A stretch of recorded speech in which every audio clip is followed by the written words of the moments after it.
আসসালামু আলাইকুম। প্রতিবাদ কণ্ঠ টেলিভিশনের পক্ষ থেকে সবাইকে স্বাগতম। আপনাদের সাথে আছি আমি মোহাম্মদ নজরুল ইসলাম। দিনাজপুর চিনিরবন্দর থেকে মোহাম্মদ সোহরাব হোসেন নিজস্ব সংবাদদাতা জানিয়েছেন, দিনাজপুর চিনিরবন্দরে ভয়াবহ সড়ক দুর্ঘটনায় এক মহিলা নিহত।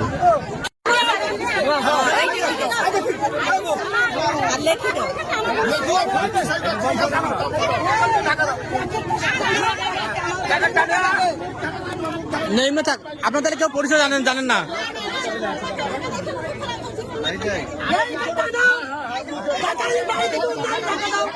এনার সাথে আর কেউ ছিল? বাচ্চাটা কোথায়? ওনারা সিরিয়াস।